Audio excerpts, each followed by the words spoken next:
Ô, Koba, eu não sou contrária na totalidade pela PEC, mas a gente sabe que quando se trata de emenda à Constituição, eu acho que tem que ser mesmo por maioria expressiva, até porque a gente vai mudar um preceito, né, constitucional na nossa Carta Magna.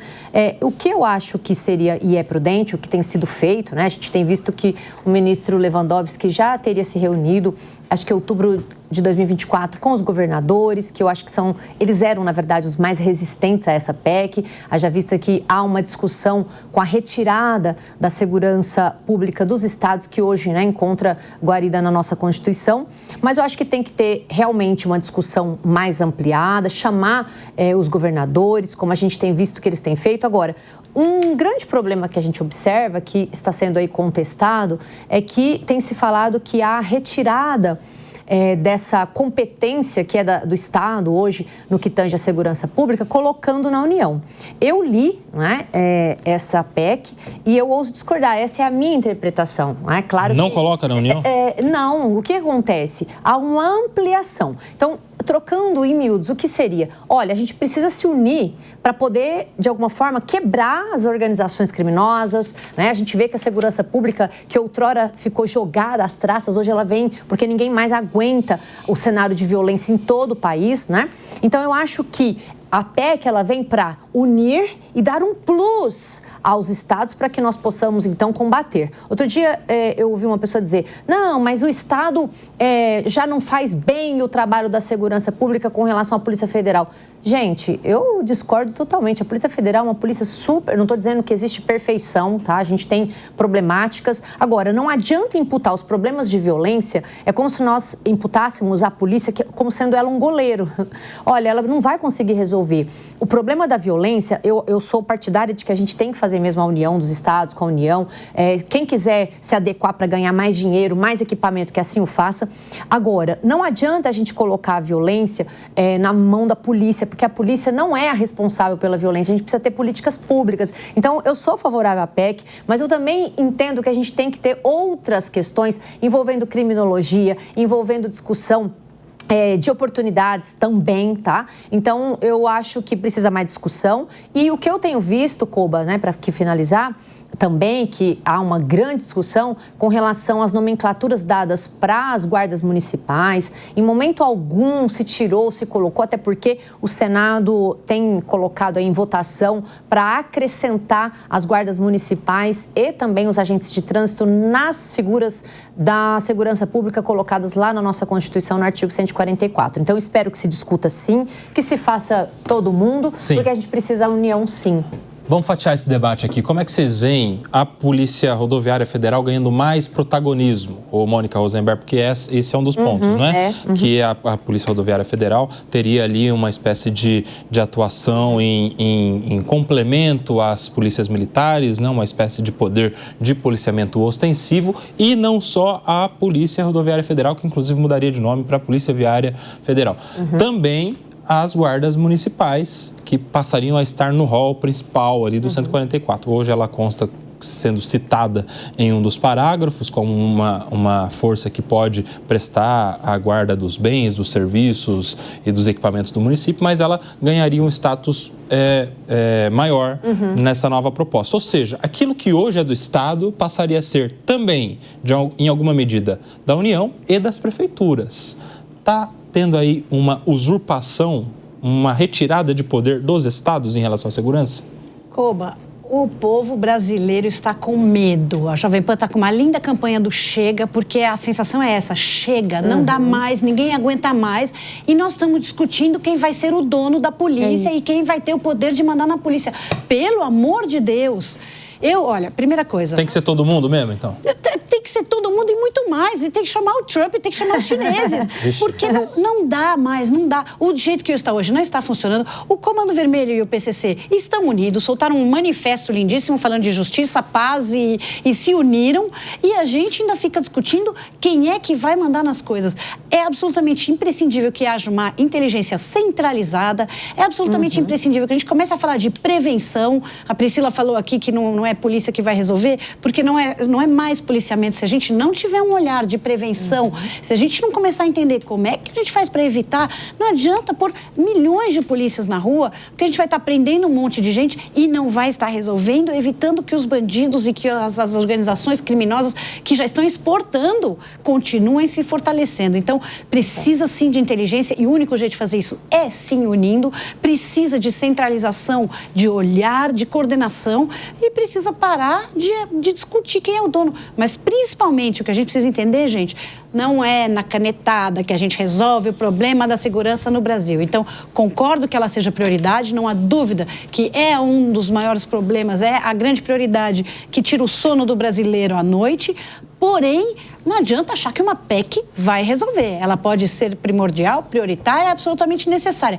Mas tem muitas outras coisas, até em questões de urbanismo, em questões de transporte. Essas coisas precisam ser olhadas com uma visão global e não ficar discutindo quem é o dono de cada polícia. Você sabe que uma das críticas a esse projeto, André, é de que quem tem muito dono não tem nenhum. Que é, por exemplo, a saúde hoje como é. Todo mundo é dono. E temos saúde? Essa é a questão. Tem filas gigantescas aí para muitas coisas. E quando a responsabilidade é do Estado, que a investigação de um crime deve se dar pelo Estado, você sabe de quem cobrar. E se tiver o índice muito baixo de resolução do crime, a culpa é do governador. Assim como se o policiamento ostensivo estiver ruim, a culpa é do governador. Você tem um direcionamento, né? Como é que você vê essa proposta? Você concorda com a Mônica que não tem essa, quanto mais melhor? Ou você acha que há aí a necessidade de se estabelecer, como já é até hoje, nesses tantos anos, 3 décadas de Constituição, a responsabilidade dos estados em relação à segurança pública? A minha análise é mais próxima da Mônica. Eu entendo que quanto melhor a gente coordenar, buscar por uma maior eficiência no combate ao crime organizado, no combate aos crimes ambientais, que também é uma questão muito importante e que ultrapassam aí as fronteiras dos estados, muitas vezes, né? A gente está falando em questões interestaduais e nacionais, é muito importante que tenha uma união para poder fazer esse combate de uma forma mais eficiente, né? Então, eu vejo, como cidadão, como brasileiro, eu vejo os objetivos dessa medida como objetivos importantes para melhorar todas as ações aí no foco da segurança. Mas eu só queria também, aproveitando essa provocação do SUS, né? Sim. Também trazer que o SUS é uma referência, por mais que temos deficiências muito importantes, o SUS é um sistema único que é uma referência internacional. Né? E a gente não pode também separar das questões aí, estruturais socioeconômicas, que se não fosse o SUS, a maior parte da nossa população não teria acesso à saúde, não teria acesso a tratamentos que são muito importantes, dado a baixa remuneração e a elevada desigualdade que tem no nosso país. E isso também, esse aspecto econômico, também tem um impacto muito grande nas questões de segurança. Então, criar condições para melhorar investimentos em saúde, em saúde também, mas em educação, né? Em políticas públicas, é muito importante para que as próximas gerações, né, as gerações atuais, se envolvam cada vez menos com o crime. Lembrando que a gente já tem a lei do SUSP, né, que é o SUS da Segurança, que é o Sistema Único de Segurança Pública, e que agora, com essa PEC, há a pretensão de constitucionalizar esse sistema único. Como é que você vê, Rodrigo, essa proposta mexendo na estrutura da segurança pública? Porque alguns outros defensores também do status atual de modelo de gestão de segurança também criticam essa centralização porque há uma peculiaridade regional no combate ao crime. Então, por exemplo, a Polícia do Rio de Janeiro e a Segurança Pública do Rio de Janeiro tem lá as suas peculiaridades para lidar com milícia, com incursão até tática em morros, né? Tem até uma questão geográfica que exige um protocolo específico para isso, um tipo de armamento que eles encontram em contrapartida à força de segurança, que é também um protocolo e um jeito de lidar com a segurança muito diferente aqui do interior de São Paulo ou de os policiais do norte que lidam contra grileiros, invasores de terra, enfim. Você vê também essas peculiaridades que deveriam ser respeitadas, principalmente em relação ao protocolo? Lembrando que no último ano, por exemplo, a gente viu uma série de portarias do Ministério da Justiça e Segurança Pública falando como é que o policial de São Paulo deve usar a câmera corporal. Ou seja, você não acha que também há uma necessidade de respeitar as peculiaridades locais, principalmente para a formação dos protocolos? Bom, muito bem. Sobre essa questão, eu vejo o seguinte, e analisando, né, e até conversando assim, com gestores públicos, o que acontece? Por que se busca, né, ou busca-se essa centralização? É porque as políticas de segurança pública variam muito de estado para estado e você não consegue obter resultados, tá, pelo menos similares ou iguais. Então, um lado, tá, um partido ali, um lado dos políticos defende essa centralização e outros defendem a descentralização, que é cada estado cuidar do seu. E aí, aproveitando para poder complementar aqui o que o André e a Priscila comentaram, os impactos da criminalidade na economia, eles são muitos, tá? Recentemente saiu o relatório de segurança pública e um mapa de segurança pública do Brasil, tá? Até mesmo aqui na Jovem Pan, recentemente estive aqui no Jovem Pan Documento falando só sobre isso, só sobre o impacto da criminalidade na economia. E olha, vejam só, o Brasil gasta de 1 a 3% do PIB com gastos diretos e indiretos, oriundos, né, da criminalidade. Que gastos são esses? É o gasto do sistema de saúde, é o gasto com a questão das penitenciárias, tá? Que aqueles são os gastos da segurança, do policiamento rodoviário, municipal. Então, só que tudo isso, mesmo com todo esse investimento, a gente ainda não vê, a gente não consegue observar esse resultado de fato na rua. Então, eu vejo que essa PEC, ela vai ser bem encaminhada aí pelo presidente Hugo Mota, vai ser bem conduzida, né? Até recentemente eu estive aí numa palestra com ele na Associação Comercial. Então essa semana, né? Eu confio e eu vejo que ele vai levar para uma boa discussão e vamos ver o que o nosso parlamento aí vai decidir. Mas só para poder contextualizar e finalizar, a segurança pública no Brasil ela vai melhorar quando a gente conseguir gerenciar melhor esses recursos e quando a gente conseguir, na parte social, levar as pessoas para a escola. É abrir as escolas aos finais de semana para você poder trazer as famílias junto com as crianças. Então, você precisa de muita política social, tá?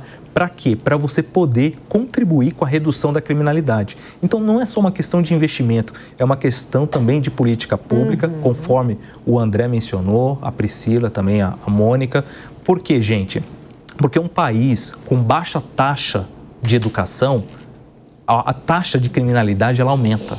Então, quando você conversa com o gestor público, não é só uma questão de dinheiro, porque as empresas também, hoje em dia, elas estão gastando cada vez mais com segurança particular e segurança patrimonial, porque a segurança pública não dá conta.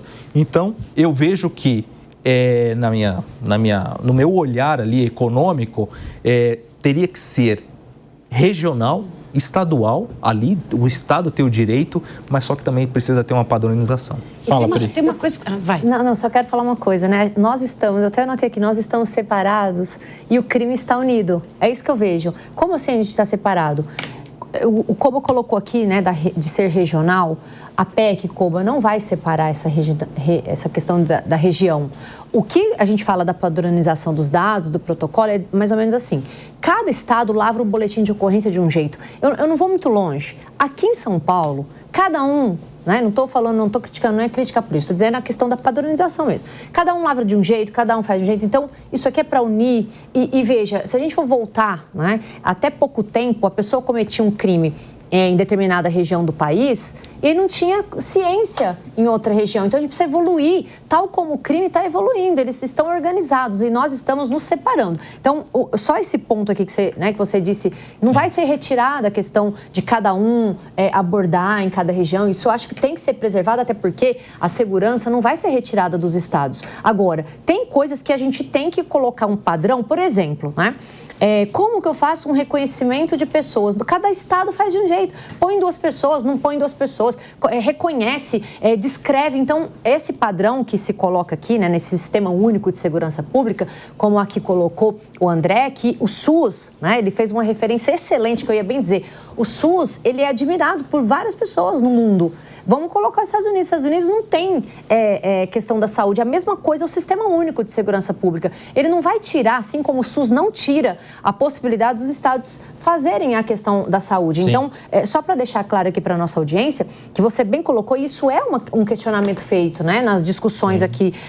O que eu acho que precisa ser feito, e aqui eu estou com quem está criticando, é realmente uma falta de diálogo. Não pode ser tão imposto. Mas como toda PEC, como toda legislação, acho que tem que ter crítica. Por exemplo, né, o presidente da Comissão de Segurança Pública da Câmara dos Deputados, o deputado Paulo Bilinski, escutei uma entrevista dele onde ele dizia, a gente precisa conversar, a nomenclatura ali está errada. Então é isso, não vai passar aspas goela abaixo, vai ser discutido, ver a questão da região, ver a questão do estado, para ser bom para todo mundo, para que a gente se una. Você sabe que eu acho isso muito bonito, a coisa de agora... Todo mundo de mãos dadas vem aqui, vamos ir andar em prol da segurança pública, porque todo mundo agora vai trocar informações, nós vamos trocar aqui experiências e nós vamos nos unir contra o crime organizado. A questão, Mônica Rosenberg, é que hoje, como é que funciona? A Polícia Federal, ela investiga os crimes de competência da Justiça Federal. Quais são esses crimes? Os crimes mais relevantes do ponto de vista até do impacto, né? Sim. Estou falando de corrupção, principalmente corrupção com dinheiro da União, que é o maior dinheiro que tem entre todos os entes da Federação, é o maior orçamento. As questões envolvendo, às vezes, indígenas, as questões envolvendo segurança nacional, o tráfico internacional de drogas, né, interestadual também. Enfim, tem essas poucas competências da Polícia Federal. Aí, desse governo para cá, a gente vê, quem é que faz o controle de CAC, de armamento? É as Forças Armadas. Não é mais. Agora, vem para cá e dá para esse policial federal aqui que ele tem que se ocupar com isso. Então, agora, a Polícia Federal fazendo isso. No projeto, Polícia Federal, além de você cuidar do CAC e dessas coisas que você investiga aí, você vai cuidar também agora do território, do espaço dos portos e dos aeroportos. Né? Porque, por exemplo, só é crime federal no aeroporto se for de competência da Justiça Federal. Pelo fato de ser em um aeroporto, não se torna. A jurisprudência entende que continua sendo de competência da Justiça Comum estadual, se o crime for da Justiça Comum. Ou seja, agora não, eles vão cuidar de mais coisas, mais crimes. Agora, Polícia Federal, vocês também vão cuidar de outras coisitas mais que a gente está colocando nesse projeto aqui, porque vocês têm que integrar as informações da segurança pública dos 27 estados, vocês têm que participar disso aqui também. Ou seja, se até este momento a gente não tem uma Polícia Federal que consegue pegar na goela do cara que pratica corrupção com o dinheiro público, qual é a tendência, Mônica Rosenberg, se a gente vai encher esses policiais de tantas atribuições que já são do Estado, que já tem policial ganhando para resolver. E aí, Mônica, explica essa. Eu me lembro do japonês da Federal, ele pegava muito bem o pessoal da corrupção. Koba, é uma questão... Primeiro que eu queria trazer justamente, a hora que a Priscila falou, eu queria justamente somar, quando o Rodrigo falou de políticas públicas, a gente tem que falar de combate à corrupção, corrupção nas polícias, a promiscuidade, a proximidade dos traficantes, das organizações criminosas com o poder, tudo isso é muito sério. Tá bom, parênteses. Por que então que a PEC da Segurança não vai lá e fala, Polícia Federal, você não vai mais cuidar de CAC, isso aí fica com as Forças Armadas mesmo, até porque a gente não está em guerra nenhuma, você não vai mais ficar cuidando de espaço de aeroporto, você vai cuidar de corrupção. Isso aí não ia ser uma boa PEC da segurança pública? Talvez, mas quem está discutindo essa PEC, e ela teve várias idas e vindas... O que está por trás? Quem está discutindo isso é o nosso Congresso Nacional, gente, que foi quem a gente elegeu. Aí vamos debater se o Congresso está fazendo. E qual o interesse dos parlamentares em resolver o problema de corrupção com verbas federais? Obviamente, nenhum interesse, porque eles precisam da corrupção para se reeleger. Os nossos parlamentares são, sim, movidos à corrupção. A emenda parlamentar é corrupção na veia, eu sou totalmente contra. E a emenda parlamentar, inclusive, é legítima e válida e é corrupção do mesmo jeito. Então, assim, não é só uma questão de polícia, como eu falei no começo. Vamos lá, para fechar esse assunto, Rodrigo. Bom, vamos lá. Aproveitando o gancho e falando aqui que a Mônica bem mencionou sobre as emendas parlamentares, existe uma dificuldade muito grande de se rastrear o destino desses recursos. E aí a gente tem que fazer aqui um elogio ao ministro Flávio Dino, que esse ano, aqui em 2025, eu também trabalho com emendas parlamentares e hoje existe um programa chamado Transfere Gov. para você poder usar e gastar o dinheiro dessas emendas parlamentares, você tem que atrelar um CPF de uma pessoa física, do fornecedor, do comprador e de quem destina. Só que isso burocratizou. Então, vai servir muito, tá? Eu acho que foi uma vitória, uma boa decisão. Para quê? Para a gente consiga rastrear cada vez mais o destino desse dinheiro público dos brasileiros.